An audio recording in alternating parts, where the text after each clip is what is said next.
Now, round 6, you said you need to be consistent. Why is that so important in content marketing? Right, because imagine if we posted one video each, yeah? But it was brilliant. It was absolutely brilliant, but we only did one each. I don't know about you, I probably posted in the build-up to the fight to hype it up, 25 pieces of content, different content, a couple of films, a couple of to-camera pieces as well, me just holding the iPhone, and loads of little posts here and there.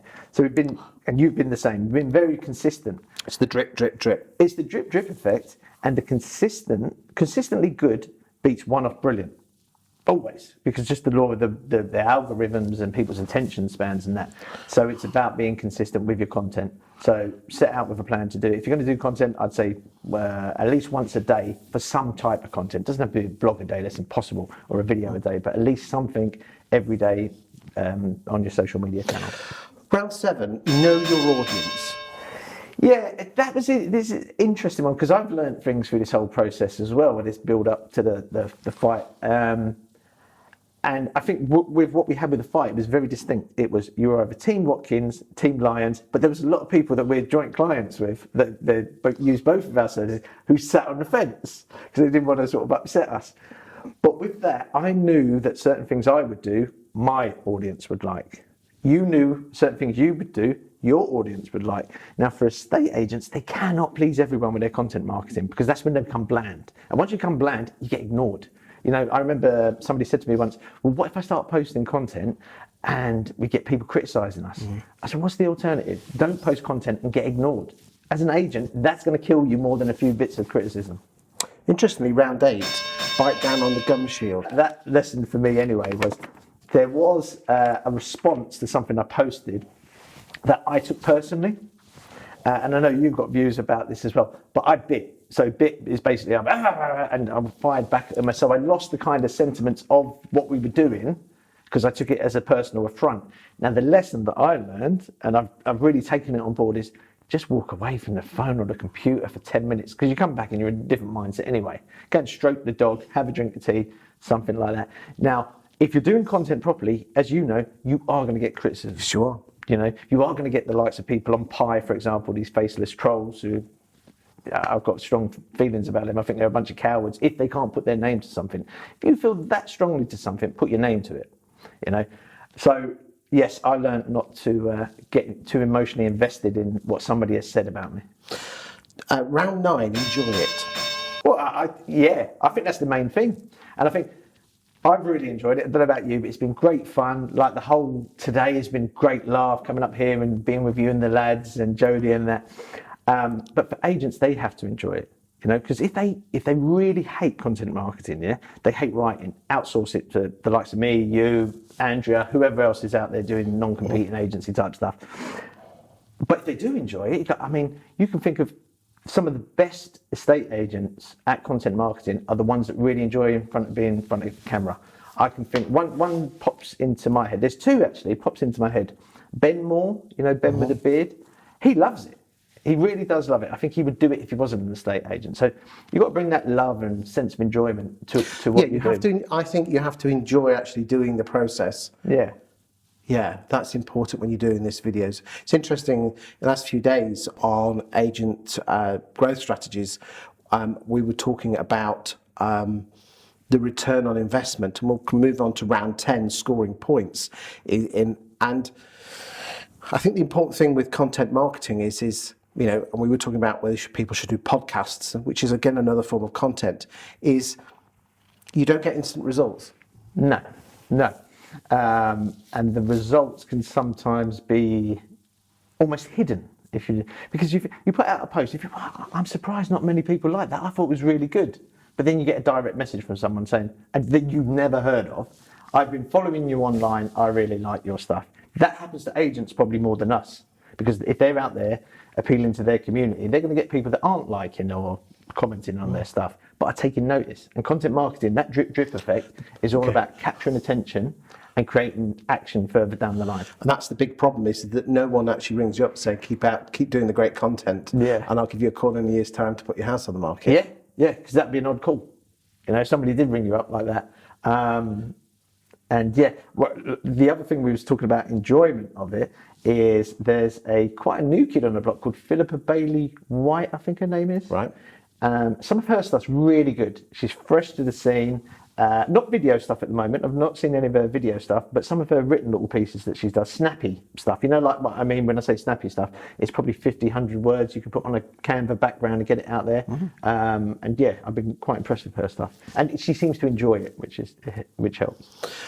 Okay, so just finishing off on round 10, scoring points. What has it done for you? So we go back to the start. We go back to the idea we had, and then the plan was to, for me anyway, was to get better known in estate agency circles. I'm quite well known, but nowhere near you are. So we worked together, which you did very graciously, should I say. And I've noticed I've had more LinkedIn requests, Facebook requests, a couple of emails from people wanting to inquire about, well, what is it you do? And some people just saying, what the hell is this fight about? I say, good question, because we don't know ourselves. But that worked. So from a keeping score perspective, I think it's worked really well for our brand. But what I would say for you, I think it's shown another side to you that people might not see as much because you're here and you've got to do serious interviews with people.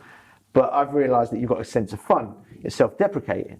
You don't take yourself too seriously because, listen, we can all be serious about our work, but we don't have to take ourselves seriously because, let's face it, not many people do. Do you know what I mean? So I think from that perspective, I think it's been good. And I really hope that agents have got something out of it as well.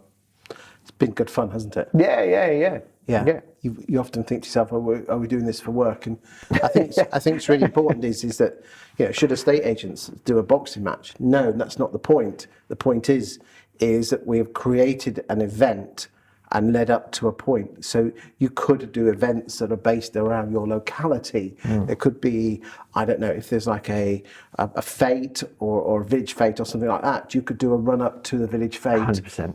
100%. Or if there's a scout jamboree, I don't know. Yeah. Just drip, drip, drip. Great.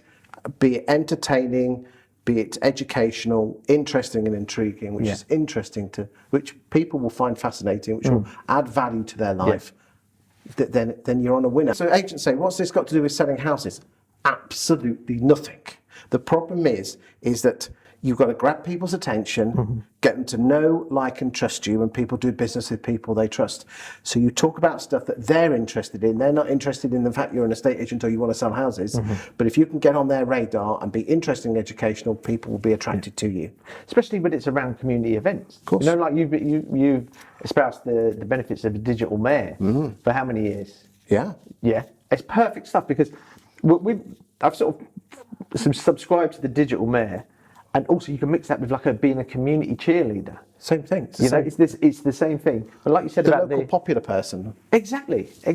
So they'll recognise you as the person that cares about the community if you're willing to invest time and a little bit of money if you are going to invest money into your marketing.